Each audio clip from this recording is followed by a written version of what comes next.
자, 이상 서론적으로 영국 산업혁명의 산업혁명의 개념, 시기 이런 걸 살펴봤고, 이번에는 두 번째로 영국의 산업혁명이 어떻게 해서 발생하게 됐는가, 여기에 대해서 살펴보도록 하겠습니다. 많은 사람들이 관심을 갖는 것은 왜 하필 영국이냐 이거예요. 영국 말고도 선진국이 많잖아요. 유럽에는 스페인, 프랑스가 중세 더 최강자라고 했습니다. 17세기엔 네덜란드가 강자였고 대항해 시대에 스페인도 많이 부상을 했었죠. 그런데 왜 하필이면 바다 건너 영국이냐. 그래서 그 원인을 우리가 경제학이니까 우리가 수요 공급 측으로 나눠서 우리가 설명을 많이 하잖아요. 그래서 수요 공급으로 나눠서 설명을 하도록 하겠습니다. 어떤 사람은 시기적으로 설명하기도 하고 역사적으로 설명하기도 하는데 우리는 경제학을 전공했으니까 경제학에서 흔히 쓰는 방식인 수요와 공급으로 나눠서 설명을 하겠습니다. 우선 수요 측 요인을 보려면 수요는 우리가 총수요 함수를 우리가 이렇게 얘기하죠. Aggregated Demand, 총수요는 소비수요, C, Consumption, 플러스 투자수요, Investment, 기업이 하는 투자수요, I, 그 다음에 Government, 정부수요, G, 그 다음에 Export minus Import, 이건 순 해외 수요라고 그러죠. 이렇게 이제 구성한다고 했을 때 이 총수요의 구성 요소 가운데 가장 중요한 게 뭐냐? 즉 영국의 산업혁명을 견인한 것, 영국의 산업혁명을 가능하게 한 요소는 이 총수요 측에서 봤을 때 무엇일까? 전통적으로 마르크스나 레닌이나 이런 마르크스주의자들은 해외 수요를 중시 여겼어요. 해외 수요. 다시 말해서 선진국들이 오늘 유럽 선진국이 된 건 다른 거 아니다. 해외에서 침략해가지고 약탈해와서 해외로부터 많은 이득을 얻어서 그렇다. 그러니까 착취 가설을 주장하는 마르크스주의자들은 당연히 해외 수요를 중요시 여길 수밖에 없어요. 그래서 해외에서 약탈 많이 금과 은을 가져오고 대항해 시대에는 그 다음에 산업혁명 시대에도 마찬가지로 해외에 물건 팔아먹고 해외에서 많은 것들을 가져왔다. 이 해외 수요를 강조했었죠. 반면에 지난번에 이제 해외 수요 착취 가설에 대해서는 설명을 했으니까 그 다음에 국내 수요를 강조하는 사람들은 국내 수요는 요새같이 정부 지출이라든지 이런 건 그때 당시 별로 없었으니까 G는 빼놓고 나머지 두 가지를 따진다 그러면 소비 수요 C하고 기업의 투자 수요 인베스트먼트 I예요. 그래서 소비 수요를 강조하는 사람들은 뭐냐면 영국에서 산업혁명이 자생적으로 일어난 이유는 영국의 국민들이 가장 부유했기 때문이다. 잘 살았기 때문이다. 지난번에도 얘기했지만 다른 나라의 산업혁명은 전부 우리나라도 그래요. 공업화를 할 때 은행 제도가 설립되고 주식회사 제도가 생기고 그래서 기업들이 은행으로부터 돈을 빌리든가 아니면 개별 투자자들부터 투자를 받던가 그렇게 돈을 만들어서 즉 남의 돈으로 공장을 많이 세웠어요. 그런데 영국의 산업혁명 때는 그런 게 잘 발달되어 있지가 않았어요. 물론 주식회사는 이제 어느 정도 나중에 회사법을 개정하면서 발전합니다만 초기에 1760, 70년대에 방직 공장을 만들 때는 그래서 은행에서 빌리고 직접 투자를 유도하고 그런 게 아니에요. 돈 많은 부유한 농민들이 많았어요. 이 사람들이 돈이 많으니까 이거 가지고 상인들도 무역도 하고 나중에 수공업자를 조직하기도 하고 그러면서 점점 산업화의 길을 갔다는 거죠. 그래서 특히 영국의 농민이 부유해서 그렇다. 그러면 영국의 농민이 왜 부유하게 됐느냐? 지난 시간에 얘기한 것 같이 인클로즈 운동을 통해서 농토에서 네 땅 내 땅이 정확하게 구별되니까 소유권이 확립되니까 이제 마음대로 그 토지를 자기에게 가장 유리한 방향으로 투자를 하기 시작했고 그래서 영국의 농민이 다른 지역의 농민보다 잘 살게 됐다. 이런 얘기를 했었죠.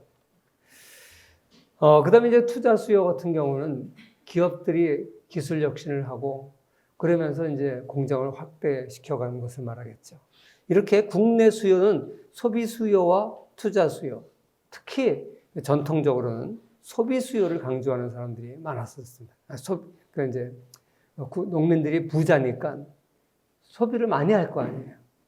또 소비를 많이 하니까 팔리죠. 사실 물건을 만드는 사람 입장에서는 팔리지 않으면 만들 재간이 없어요. 아무리 기술이 발달해도 사줘야지 만들죠. 그죠? 그래서 오늘날 경제학에서는 이 소비 수요가 굉장히 중요하다는 걸 다 압니다. 전통적으로 사실 소비 수요가 얼마나 중요한지 잘 몰랐었는데 최근 학자들은 이 소비 수요가 굉장히 중요한 역할을 했고, 그렇게 영국의 소비 수요가 많았던 것은 영국의 농민이 부유했기 때문이다, 이렇게 얘기를 합니다. 이렇게 우리가 수요 측 요인을 해외 수요와 국내 수요로 이제 나눠볼 수 있고, 이번에 이제 공급 측 측면이에요. 공급 측 측면은 우리가 흔히 생산 함수로 얘기하죠. 우리 거시경제학의 총 공급 함수 Y는 K와 L, 즉 자본과 노동의 함수이다, 이렇게 이제 얘기를 많이 하잖아요. 여기서 F, 일단 생산 요소를 보면 K와 L, 자본과 노동이죠. 당연히 노동 투입이 늘어나면 생산도 늘어나겠죠. 그 다음에 자본 투자, 즉 공장 많이 세우면 생산도 늘어나겠죠. 그러니까 이 두 가지를 생산 요소의 투입을 증가시켜서 아웃풋, 총생산을 늘리는 거예요.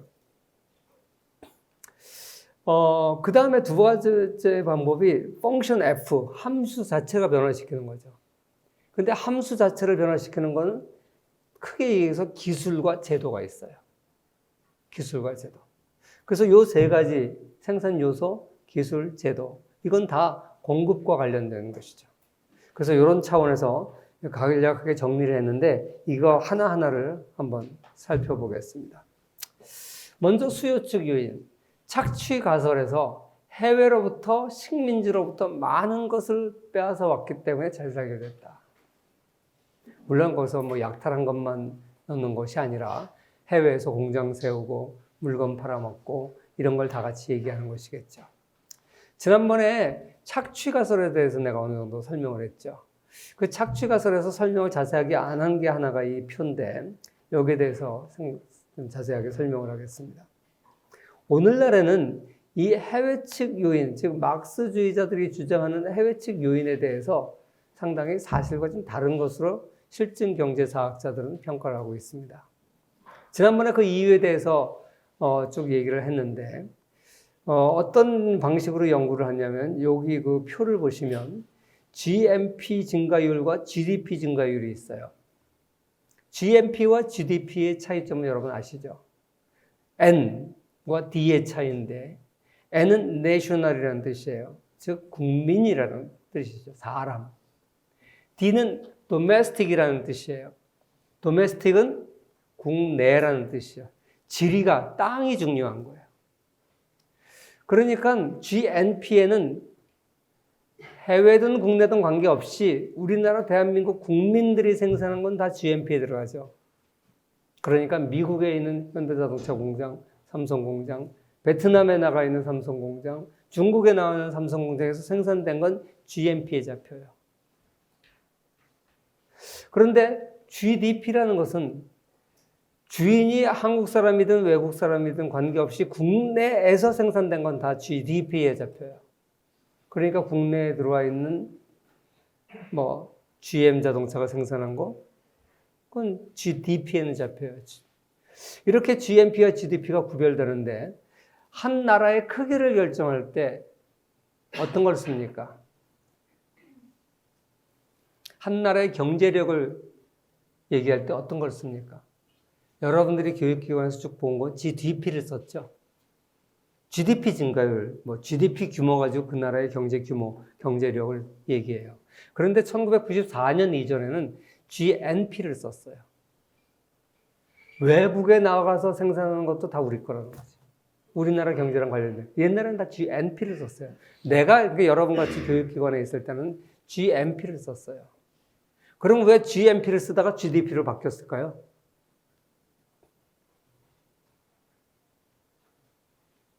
왜 그러냐면 각 나라들이 국가의 주권이 커져서 이제 외국에 나가서 마음껏 돈 벌어올 수가 없어요. 사실 우리나라가 미국 공장에 가가지고 자동차니 반도체니 만들어 봐야 결국 그 사람들한테 세금 내고 그 사람 노동자들 쓰고, 그죠? 거기 전기료 내고 거의 대부분의 부가가치는 그 나라에 떨어지는 거예요. 우리가 가져오는 거는 그저 그냥 관리직들 인건비 정도? 그러니까 이제 미국에 있는 삼성자동차, 삼성 반도체, 현대자동차 공장은 사실 미국 좋은 일 시켜주는 거지 우리한테 별로 좋은 게 아니에요. 또 비록 남의 나라 공장이라고 해도 우리나라에서 생산하면 그게 다 우리나라에 떨어져요. 그러니까 이제는 효자는 자기 집에 있는 게 효자야. 그래서 이제는 다 GDP를 쓰는 거예요. 자, 그런데 여기를 보세요. 또 가로축에 보면 1856년부터 1873년 사이의 성장률, 증가율을 말하는 건데 여기 기점이 되는 게 1873년이야. 1873년이 대충 어떤 해인지 아세요? 잘 모르죠? 1873년은 유럽에서 장기 불황이 시작된 시점이에요. 그리고 오른쪽에 보면 1913년에서 끝나는데 1913년은 어떤 해예요? 제1차 세계대전이 시작된 바로 직전 해죠. 그러니까 전쟁기는 특수하잖아요. 그 전쟁기를 제외하고 19세기를 봤을 때 19세기 중반기에 호황기와 19세기 후반기에 불황기를 얘기하는 거예요. 왜 1차 세계대전이 일어났어요? 유럽에서 이렇게 장기 불황이 생겼기 때문에. 불황기에는 어떻게 돼요? 무역을 점점 줄어들죠. 무역을 안 해요. 그리고 애국심에 의해서 자기네 나라 물건만 팔아먹으려고 그래요. 그래서 식민지 쟁탈전이 확대된 게 이 불황기예요. 그리고 식민지 쟁탈전의 끝자락이 세계대전이죠. 그러니까 이 숫자의 연도의 의미는 쉽게 얘기해서 왼쪽에 있는 건 호황기, 오른쪽에는 불황기예요. 자, 그러면 호황기와 불황기에 GNP, GDP 증가율이 어떻게 변하는지를 보세요. 자, 호황기에서 불황기로 왔으니까 줄어드는 건 당연하겠죠. 둘 다 줄어요. GNP 증가율도 0.6% 줄었고 GDP 증가율도 0.3% 줄었어요. 그건 여기 가운데 있는 파란 걸 돼 있는 숫자는 평균 증가율이에요. 자, 이게 우리가 관심을 갖는 거는 차이예요, 차이.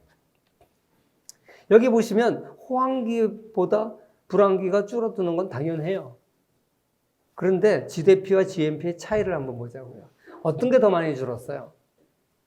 GNP가 더 많이 줄었죠. GDP보다.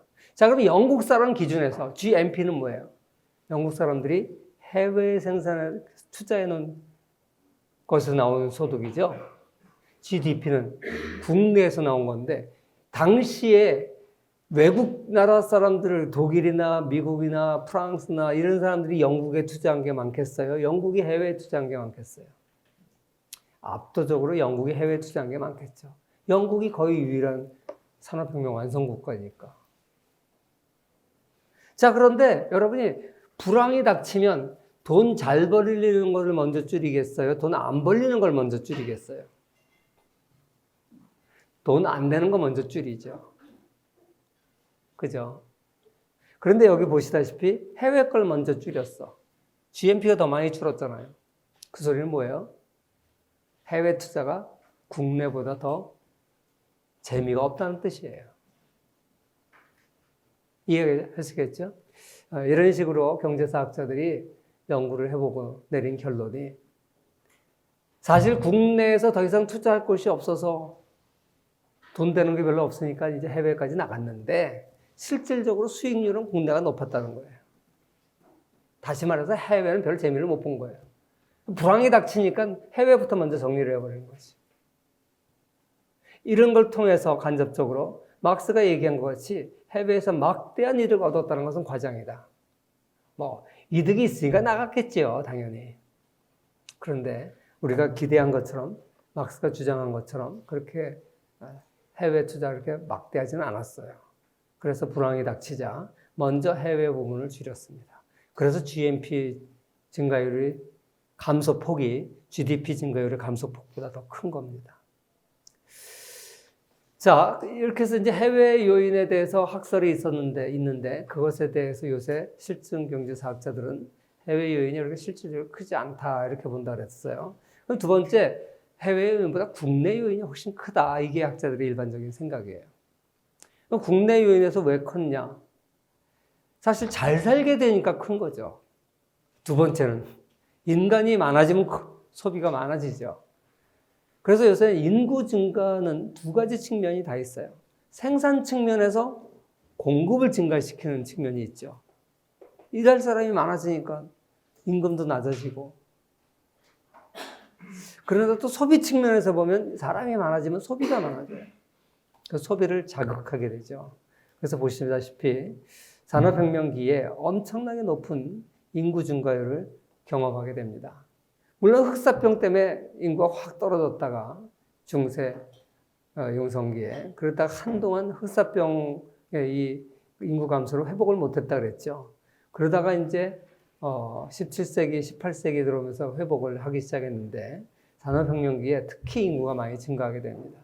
인구 증가는 소비 증가로 연결이 되는 것이죠.